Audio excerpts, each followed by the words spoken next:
I think also in Krishna consciousness, because we hear these things so often now, it's like it becomes just part of our language, saying like ocean of devotion or ocean of material miseries, and all these things. Mm, These are all metaphors, but mm. they just become part of our language. So it's like I'm not even thinking about it being a metaphor. I'm thinking about it like, okay, I'm just saying it. It rhymes. It goes with the next line. It makes sense philosophically.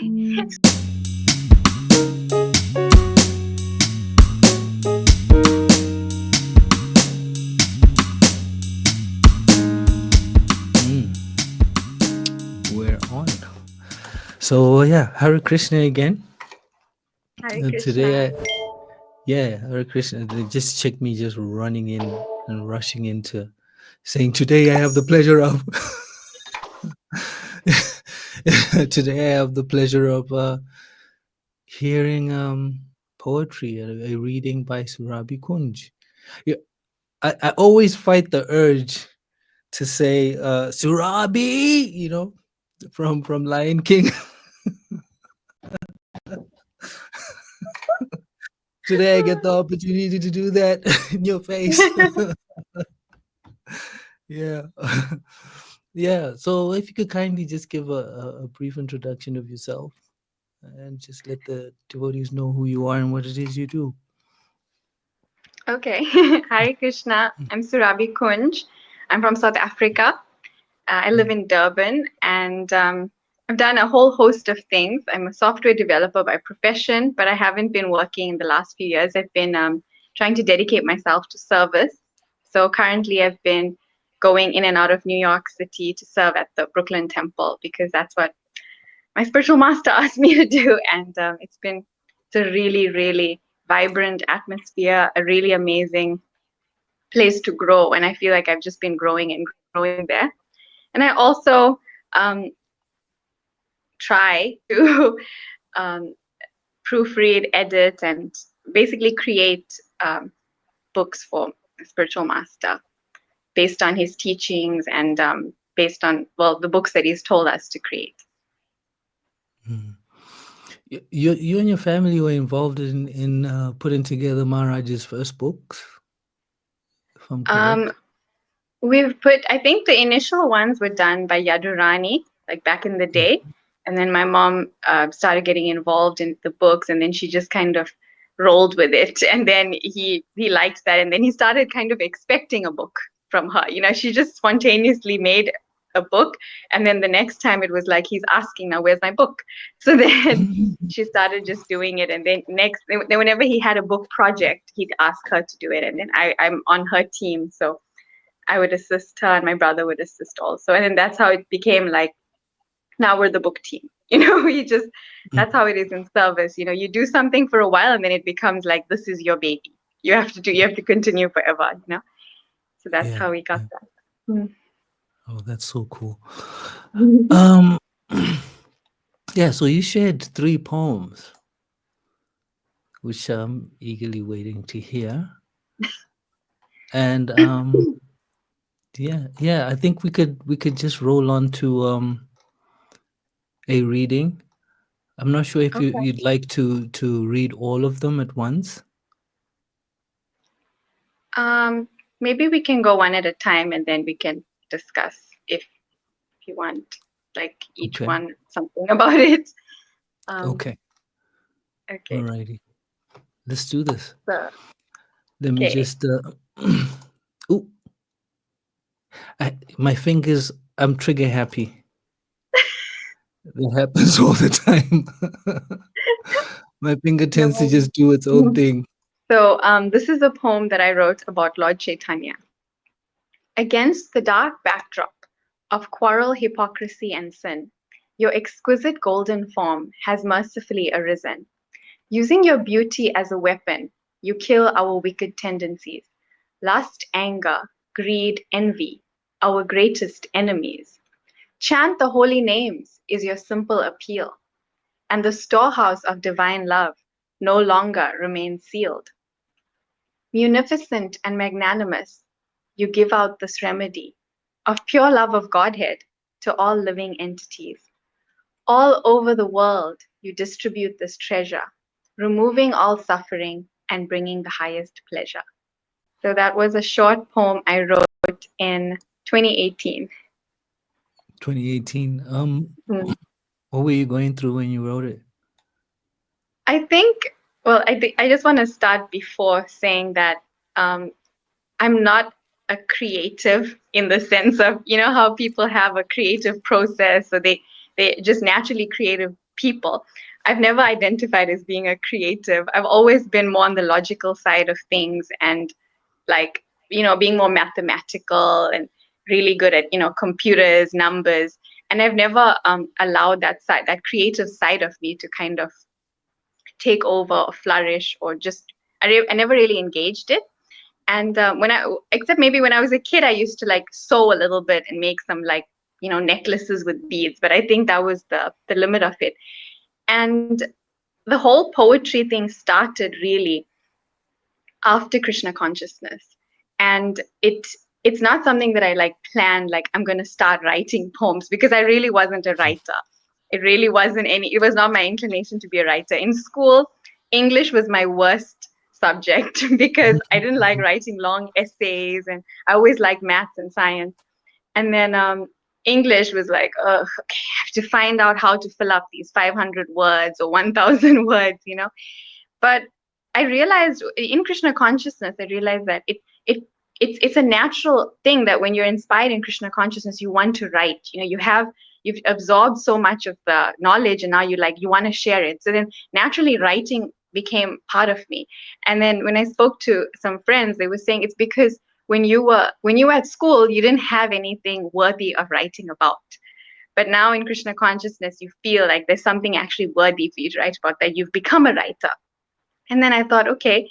And then that's how the poetry thing happened. It was like I wasn't planning to write poems. I never had experience in it, but due to like spiritual inspiration and feeling like deep gratitude and just doing a lot of service and being part of the mission, then naturally this inspiration kind of flowed out of me. And then these words were like coming into my mind and these thoughts were coming in. And then I thought, let me just write them down. And that's how these poems came.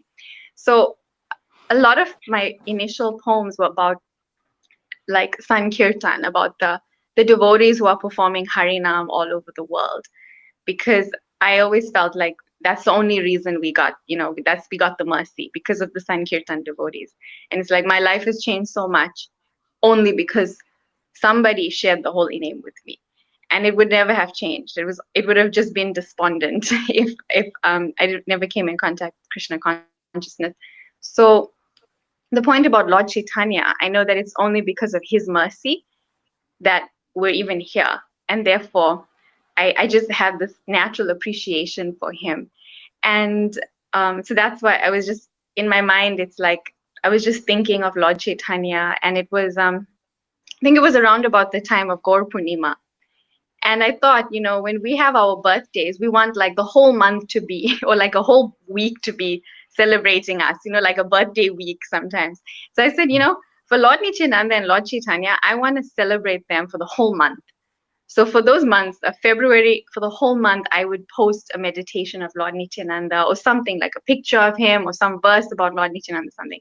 And then for the month of March in 2018, I thought I'm going to post about Lord Chaitanya in the build up to Gaur Purnima. So I would, you know, put verses, pictures, and all of that. And then this poem, because of my appreciation, I wrote this poem, and it was some of the words are like from classes, you know, like when I said the dark backdrop of quarrel, hypocrisy, and sin. It's like how Kidambakanana Swami would often say how, you know, Kali Yuga is the backdrop for the golden Lord to come, and that's how he shines brighter in the dark backdrop. So then these things are just like quotes I hear in classes, and I just put it together. And it was just out of appreciation, really, for Lord Chaitanya. You know, it's funny that you said at the beginning that you naturally, or before Krishna consciousness, you never thought yourself to be creative in any way. But mathematics and all of that, it requires a certain level of creativity, though. You know, yeah. Even though True. it's like rigid, it's like rigid in its approach in a sense. I Mm. remember I used to have like trouble with math, man. I was like always all over the place because of my creative inclinations. Like my hands were always busy with something, and I just wanted to make something or write something or something of that nature. And mathematics, I'd want to work the equations my own way. But weirdly enough, I'd get to the answer, you know. but but Oh. then I'll get in trouble for not following the whole sequence, you know. Like you have to do it like this.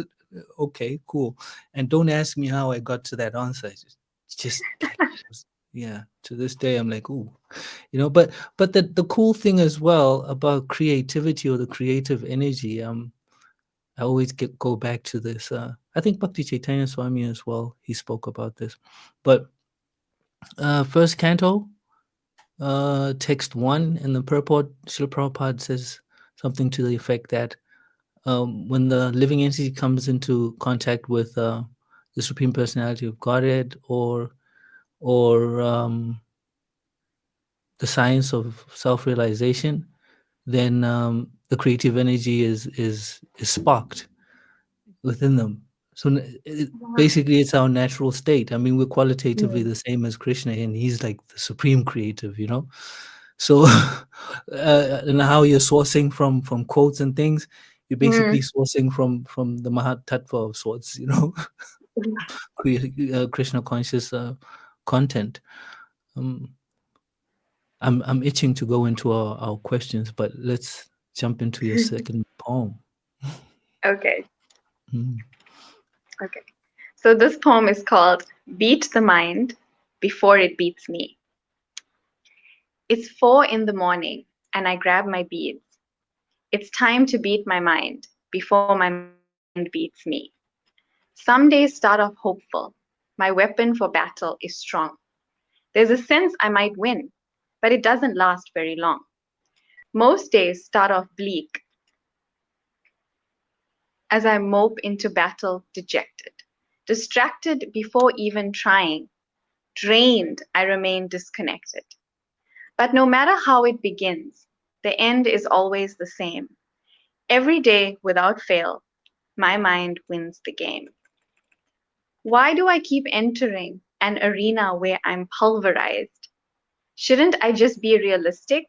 I'll never control my mind. It seems impossible to do and pointless to endeavor, but I promised my spiritual master that I'll keep trying forever. If I actually had a drop of love for the Lord's holy names, it wouldn't be such a fight. I'd be chanting night and day. My mind would be absorbed, finding happiness in the process. And without any extra effort, I'd defeat my mind. Success! But right now, I'm just duty bound, fulfilling my spiritual master's request. I'm only driven by my love for him, so I'll never give up until death. This commitment will save me because I won't be fighting alone. With my spiritual master's prayer, soon my mind will be overthrown.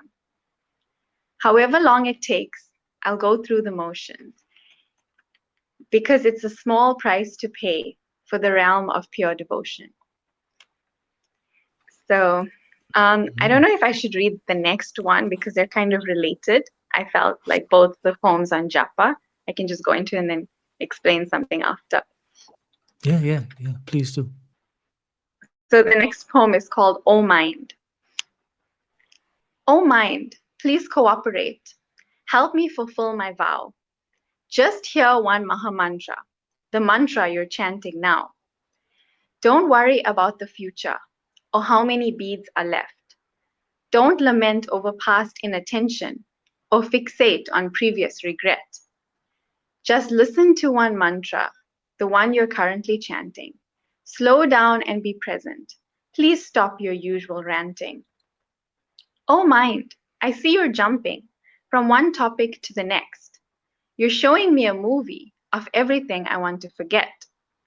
You're very easily distracted, immediately wandering around, but neglect these useless thoughts and return to the sacred sound. Oh mind, you really like the taste of mundane experiences and emotions. But imagine how much better it will be if we could actually taste pure devotion. If you just hear one Mahamantra, the mirror of the heart will be cleansed. My eternal identity will awaken, and material life will finally end. Oh mind, you hate liars, but you're the biggest liar of them all. You cheat me into prioritizing all other thoughts except the Lord. Please stop being my enemy and kindly take your seat. The only place you'll be satisfied is at Govinda's lotus feet. If you stay there long enough and embrace the holy name, the ocean of unlimited bliss will surely be attained. So these two poems I wrote during COVID, actually. And it was interesting because I had just read Burijan Prabhu's book called Japa. I don't know if you've read this book or heard of it or seen it, but this book Yeah. is a game changer. Mm. Incredible. I think I And gifted Manu a copy at some point. Oh, sorry. Yeah. nice.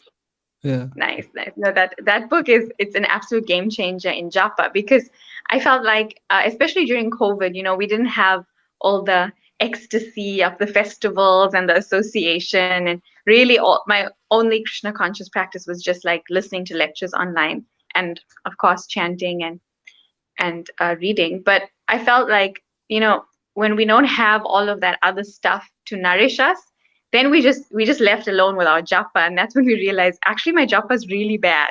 Like I'm really not putting an effort in. It's just it's become so mechanical. So then I read that book in an attempt to see, how if it's gonna do anything, it's gonna help me. And it's also I started waking up really early. That was one thing. It was easy to do in COVID because there was nothing much going on in life. So no late nights or anything, no festivals. So I started waking up really, really early and then really trying to get into my japa. And when I read the book, it was so, like, it's such a thin book and it's small, but each page is so saturated with such deep insights, so much nectar, but so many like really penetrating points and truths. So I could only read like 5 pages a day, because I was still taking it in, absorbing it. So it took me, I took my time with it because I didn't want to rush it and just for the knowledge.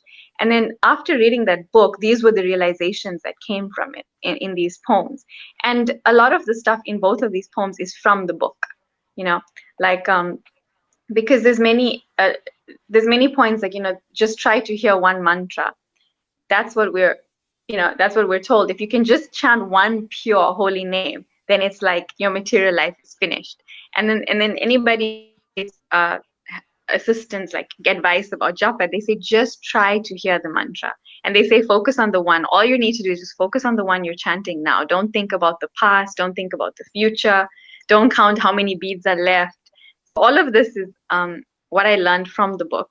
But one point that I really liked from the book is how it says that the mind is like playing like a tape, like a movie tape, and it's just playing lots and lots of distracting images from your life, from your past, and it's just constantly trying to distract you. But if you look at eternal time, that tape is like this big, it's so tiny because you have this whole much longer thing, and we fixate on that tiny part, and which is our current circumstances.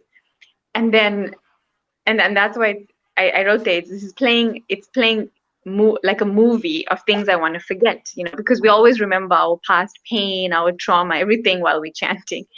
So and it was also a difficult time for me personally, just because of life circumstances. So I really resonated with that point, and then that's how I wrote both of these poems. But that book is incredible.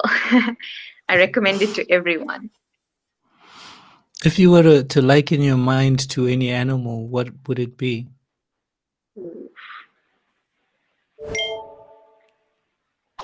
I don't even know. Like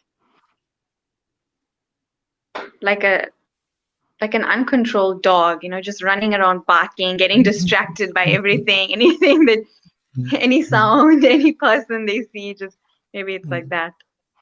like a A dog hyperactive one. barking at a flying bird. Yeah, Bob Marley.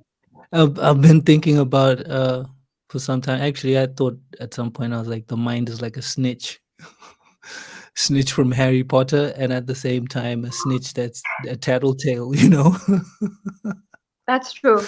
Actually, Yeah. that's a nice wordplay because it's quick like the snitch, and then it Mhm. also tattletale. It's got that mood of constantly bringing up unnecessary things to like get you in trouble when you should be Right. focusing on japa. Right. You know. Yeah. Yeah. I actually wrote something about the mind, but I never finished it, and then I ended up using it as a chorus in a song, in a collaborative kind of rap. How did that go? It's like, and when the mind dies, who'll wake to stand in the oblivion of still thoughts, to evade whose name in heaven's sake?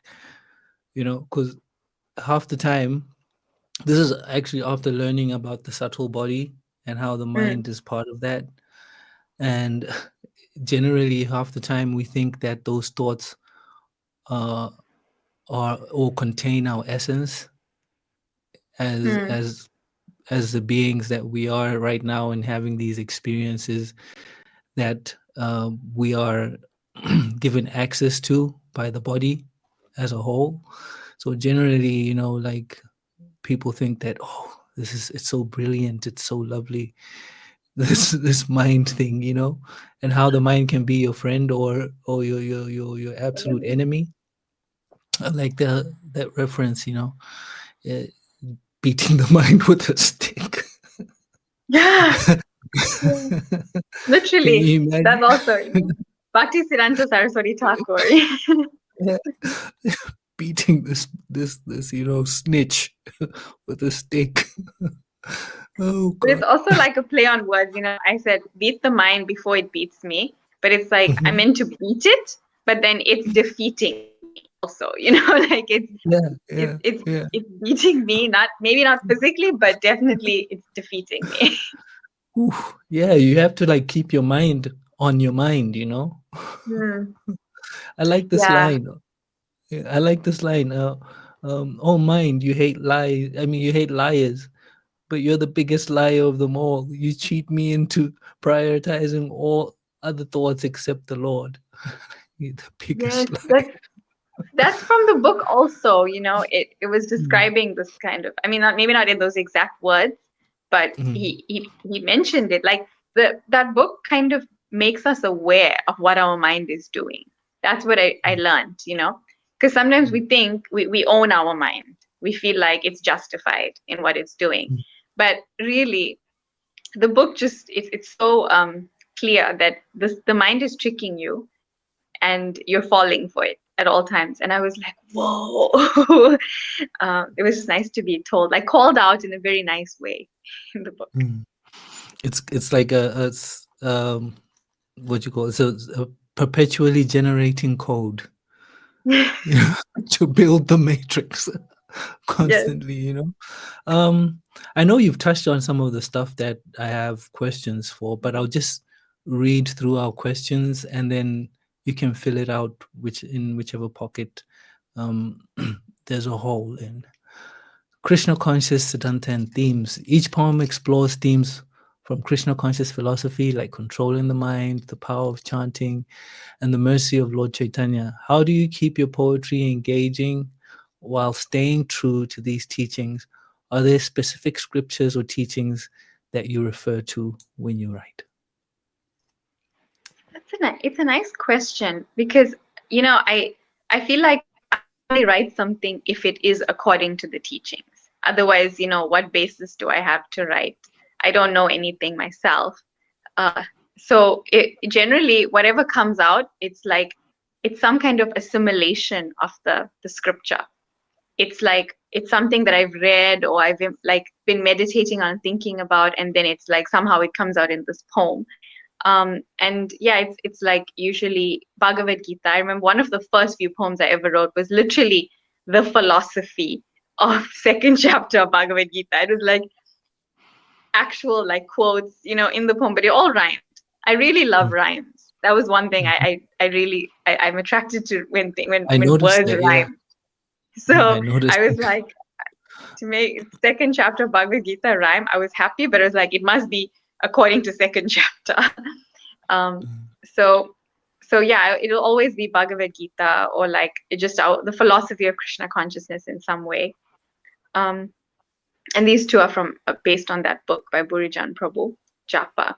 But generally, it would be some scripture that I've been reading or thinking about or listening to a class about that would come out in the poetry.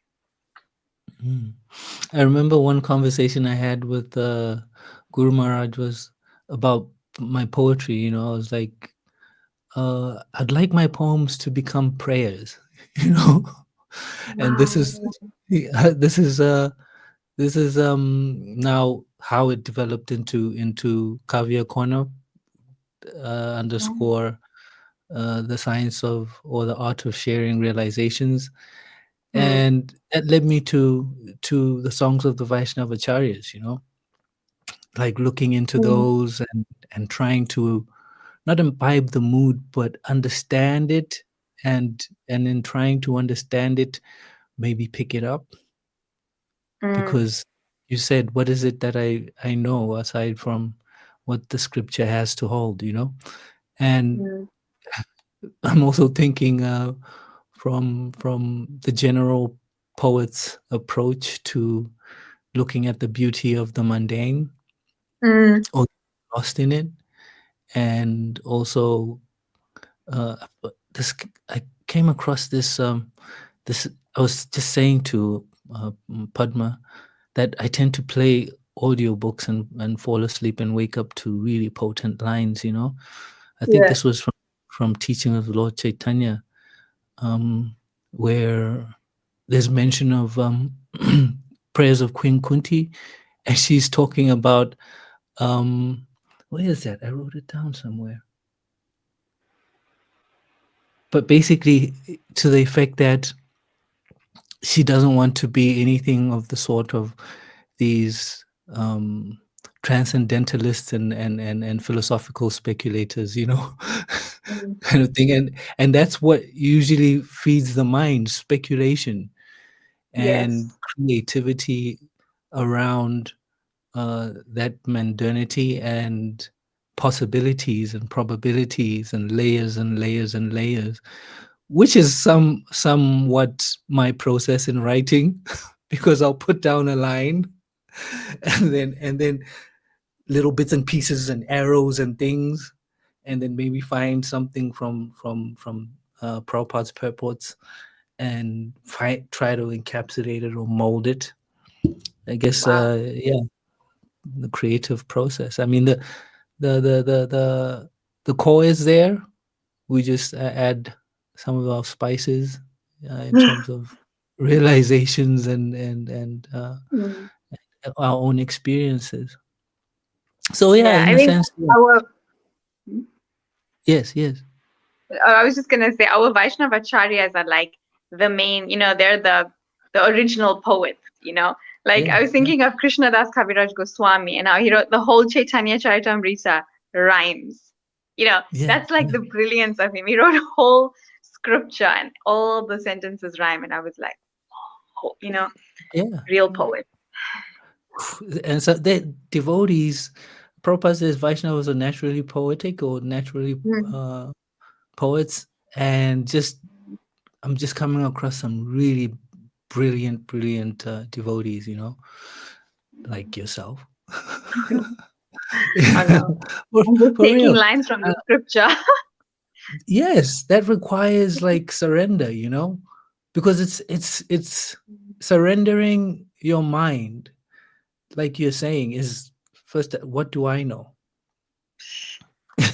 You know, what do I know? You know, and devotees are like sharing some really deep realizations, you know, through their poetry. And mind you, this is the whole point of this platform, is to get as much association as I can get. Nice. Yeah. Speaking about creative process, your poems skillfully mix devotional themes with vivid images and smooth flow. Can you describe your creative process? Do you start with a particular idea or feeling, or do the words come to you naturally during meditation? I don't even know. Like, you know, because I'm not a writer, I don't have a creative process. I'm just there, you know, reading or hearing or being just inspired. You know, a lot of it just comes from inspiration. And I was just really, really, really inspired in something like a festival or a harinam. And I'm just like, wow, you know, what incredible devotees, what an incredible experience. Like I was thinking our devotional festivals leave such a deep impression in the heart and in the mind. And I actually gave a class on this last year in New York, and I was just hearing a snippet of it because I didn't realize it was online. And then I was like, oh, I actually said that. But it's true. It's like they leave such deep impressions in the mind and the heart. And that's why like these things just kind of like I felt like the poems were flowing from me.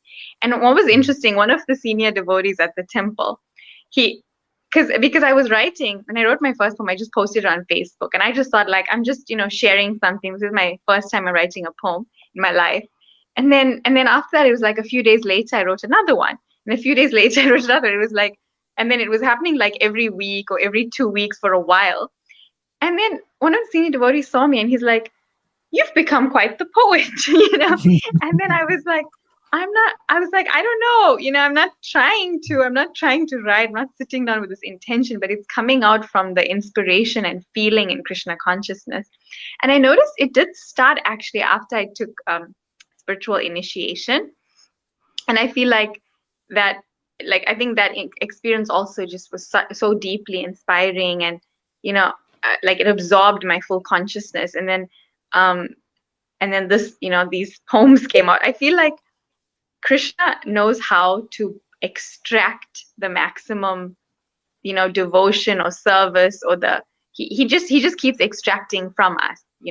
So uh, I would not be writing anything if it wasn't for initiation, it wasn't for Krishna consciousness, if it wasn't for the experience of devotional service.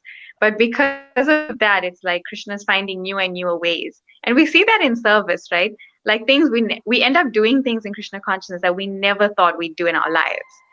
But somehow in Krishna consciousness, we are doing different things. We don't know how. So I feel like that's how this writing thing happened with the poetry. It's Krishna just pulling it out in different ways from all of us.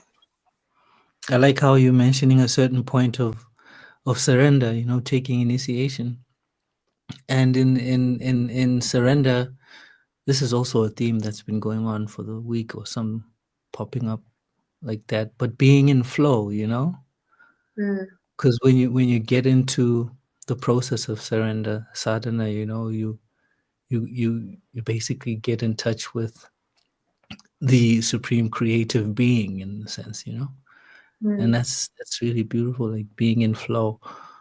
I've also noticed that when I'm shaken up or going through some situation or other, and you lose that flow, it becomes really difficult to even be creative in a sense. Yeah. Krishna then becomes the muse and the Vaishnavas as well. Definitely. Yeah, I'll just hop on to our fourth question: sharing realizations through poetry.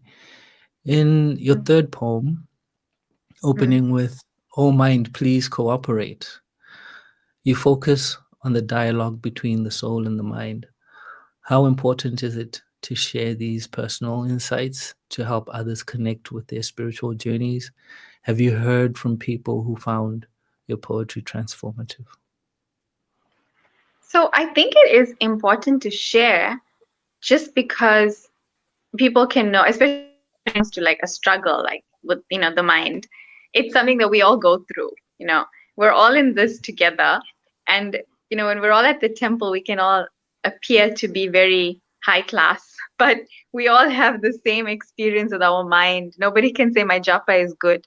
So we just may as well be honest about it, just openly share, like, I'm struggling with this. And then by that, people can relate, and then they can also be open and feel like this is a common thing. They can also not feel so bad about themselves. I remember, especially newer devotees feel like everyone at the temple is a pure devotee and they're the most fallen.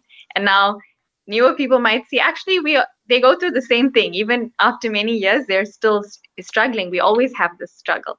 So it's nice for people to be able to relate to that struggle. We can kind of help each other, and it also gives hope that like to keep going, you know, because these poems also about, you know, not just like, okay, well, I'm defeated, that's it. You know, it's like I'm gonna keep trying over and over again, even if right now it's out of duty. Like someday the love will come. And I know especially with our spiritual master, Rambakanana Maharaj, he would say, he'd always give this hope that like, if you stick to it, even if it's just out of duty, eventually, just because you're sticking to it, this love will come. And he mentions how with chanting, like there is a little bit of love already. And we don't feel it. We feel like, oh my God, I have to chant 16 rounds. But then he said, if someone had to tell you not to chant, you're not allowed to chant ever, then you'd kind of fight, you know? It's like, no, I want to chant. And then we realize, oh, I do have a little bit of attachment to my rounds. You know, if someone told you tomorrow, no, you are not allowed to chant, we would actually feel quite angry about it. So then, and he kind of made me realize like there's a little bit of love. So it's creating that hope that if I stick to it, by this act of sticking to it, the love will come later. And yeah, I have heard from people. I mean, I've heard from, you know, the odd Facebook message about a poem that I posted, but I think people could relate, but also they felt like they also encouraged me to share, you know, just like maybe I don't know if it's helping anybody, but it feels like it's nice to share. Like we're in this together. So, you know, one devotee told me to publish in a book. It was like, oh my God, that's too much right now. Maybe later. Yeah.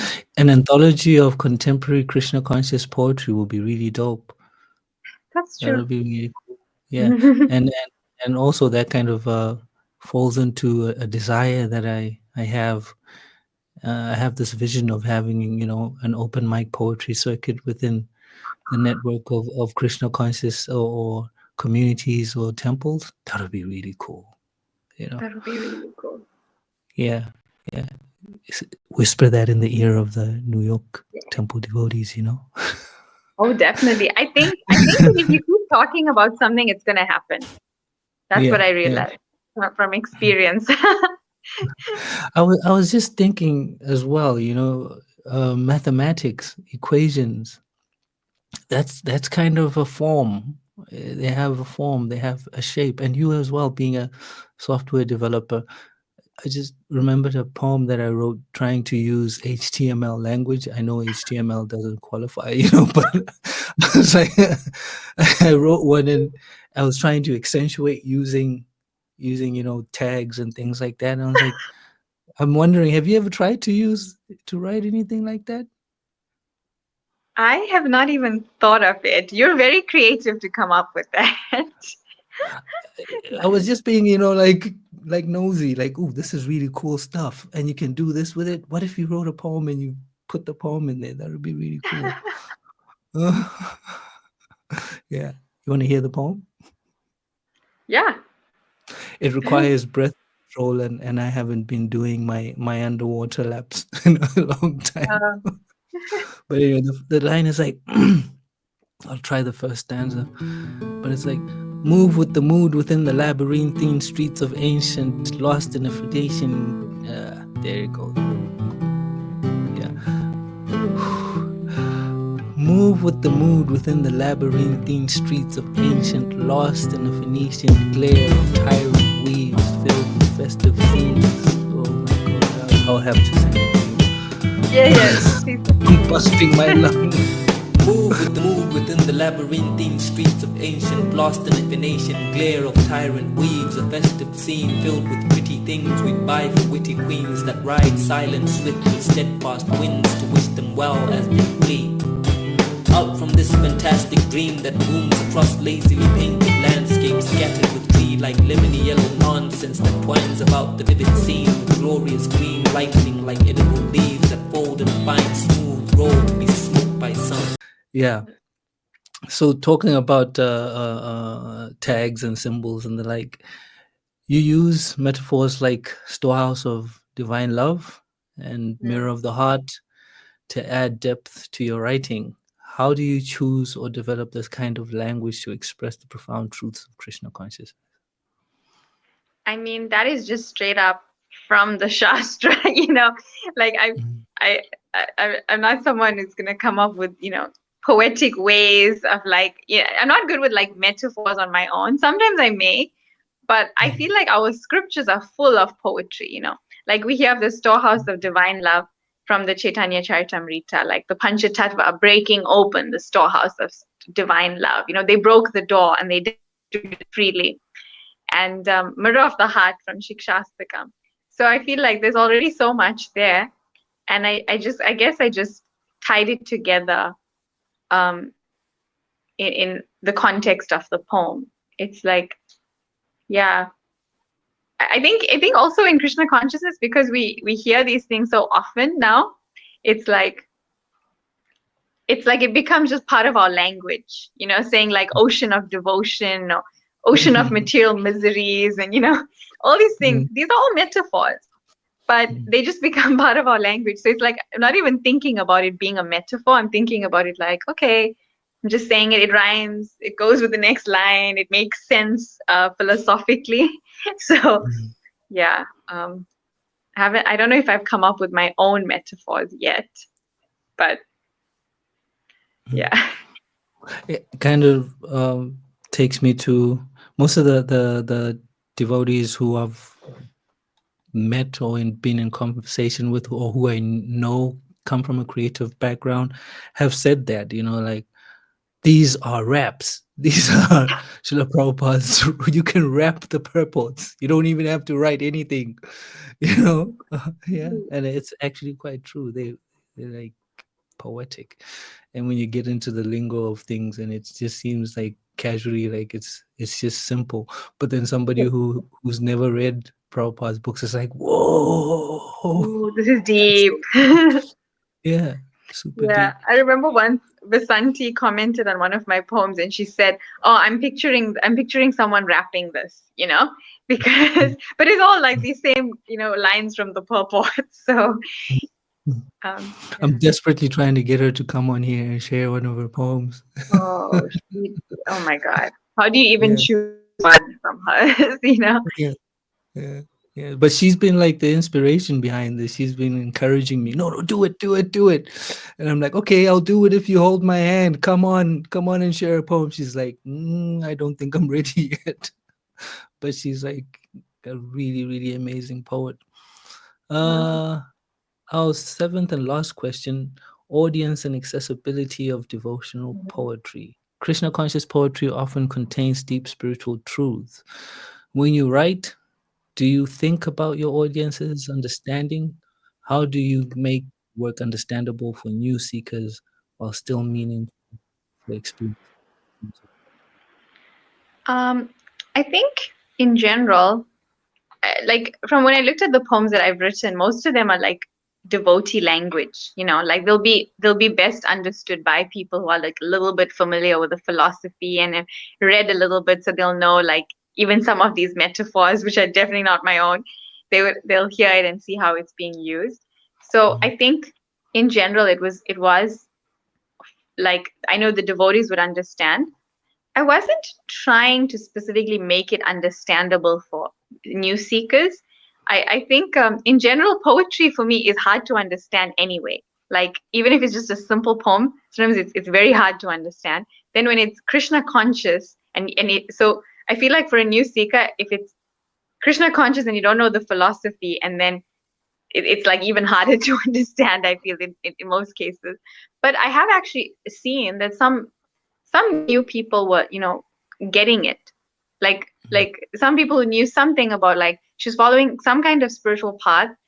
May have known like a few things about Krishna consciousness, but are not well versed. But they actually appreciated it. So I was happy because I thought, okay, it's reached somebody else that I didn't expect it to reach.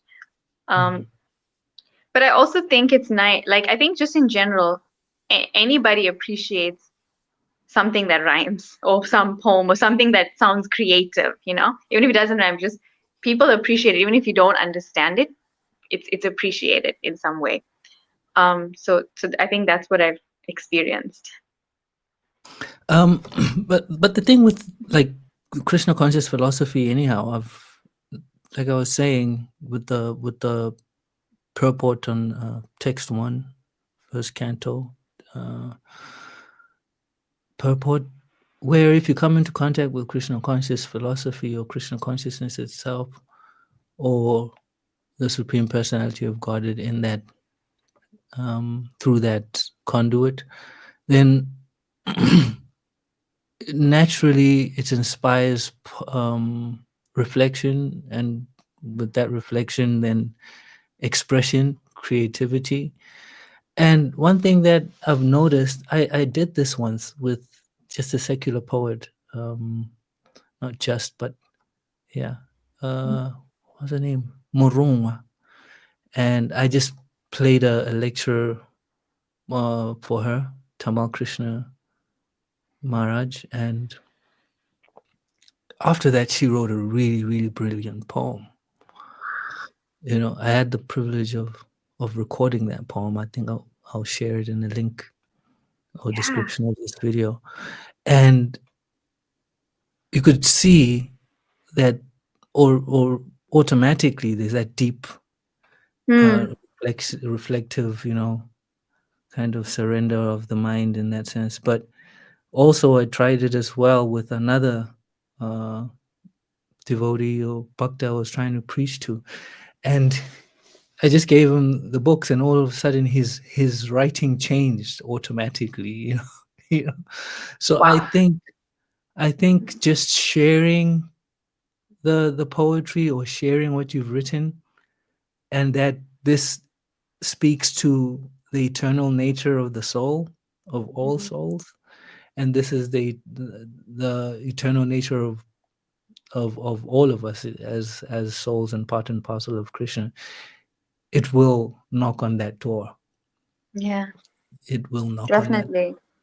Yeah. I think in the past, like I was telling you about that poem I wrote, which is basically like chapter 2 of Bhagavad Gita. That one, I think anybody, because that was more like for anyone, like anybody could really understand. Because it's like chapter 2, the soul, temporary happiness, eternal happiness. You can kind of relate, like desires, the tortoise, withdrawing its limbs from the incessant flow of desires and all of that. That's like I think anybody could understand that. And I think that was a lot of philosophy, but very like people could approach it. But it's true what you're saying. Someone could just come in contact even for a short while with Krishna consciousness and it changes them. Like that's why we hear so many musicians who get some kind of, like famous musicians, they get some kind of small contact. Next thing, their songs are different. They're writing, they're, in their interviews, they're preaching a little bit about Krishna consciousness, and it keeps happening over and over. And you see how actually we think Krishna consciousness is so like complicated, but actually it's not. It's really simple, because so anybody can just pick it up, can just get something and understand it and take it. Yeah, it's the natural state of who we are. It's so as amazing as it is, I think it's also to be expected. Because it's really potent. It's some really potent stuff. Even if somebody comes in and they're on some, this is nonsense and this and that and this, I'm sure when they're alone and they reflect on this, it taps in. I remember traveling from South Africa. I think I was going home from school, and I had a battery of books on a bus. And this guy saw us on the bus. I think it was the Sabyasachi Prabhu, and he was like, "I'm waiting for you." I hadn't said anything to him. It's like, "I'm waiting for you. We need to talk." So Okay. I was like, "Okay, cool." He was a born again guy, and okay, fine. What do you want to talk about? I already know what you want to talk about. I come from that, and I appreciate it. But I don't think it's fair for you to now just have these kind of opinions out of thin air, and you don't really know what it is I'm about. Here's a book. Check it out, and then we can discuss when we're on a level plane. And After that, he didn't say anything. After reading that book, I think that was Krishna consciousness and Christianity. I think that book. Oh, brilliant. Yeah. That's a brilliant book. Yeah, because now he could appreciate it, Hmm. seeing that it's encouraging him and everybody else to go deeper, and that the similarities are there, and that this is promoting love of Godhead, or promoting, true spiritual surrender, in a sense. I keep feeling like going back to that poem I wanted to recite. It's going on in my mind. I'm going to try it one more time. Stick yet stiff with gum behind the ear, then fall to the ground in a golden rod that leads hitched to the beast that sit beneath. Sit and savor this leaf and leave for all to eat until they sleep, full enough to forget all they've seen in a heartbeat. Taste that wild naked wind while the jacarandas are in bloom, and as their shade bows in a cool fit for the trees that bear no fruit, yet call rhythms that bloom of the endless tunes they sing, in words fit only for birds that play and pretend to be free, and shit on all our part for fun.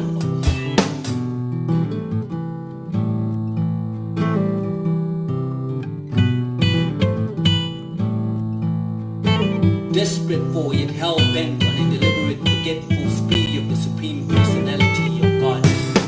Oh my God. I'll just share it at the bottom of this video. Wow. Oh my God. Just to not get tongue twisted with that one is an accomplishment. That's the thing with it. That's the thing. It's the breath control, and then the imagery in it, and the tongue twisters and all of that. But anyway, I really appreciate you taking the time to come and share poetry with me. Thank you very much for your association. Like I said, this Thank is you so much. Exciting. is an effort at getting as much association as I can, and then at some point I'll see what it means to be Atma Tattva Das, Nice. I really like the name of your YouTube channel, Becoming Atma Tattva. I was like, nice. Yeah, I realized I will never know unless I get some association and maybe try to serve somehow. After all, we become through association. Yeah, Or so we you're doing a become very by good job way of association. Yeah. doing service. Thank you again. Hare Krishna. Hare Krishna. Oh, before we leave, you're on social media? You're on Instagram, Yes. Facebook? Yes. What's your handle? I have it as my legal name, Salona Gangaram. On Instagram. Yeah. And on Facebook also. It's like Salona one... I think it's Salona _Gangaram. Oh, okay. Cool beans. And then on Facebook, Surabhi Kunj. That was Salona Gangaram also. I think if you Salona. search Surabhi Kunj, it's in the brackets, so it'll be there. Yeah. Speaking about cool beans, I don't know any cool beans. I tend to say cool beans. I know cool beans. It's just one of my own jokes. That's a good one. Hare Krishna. Hare Krishna.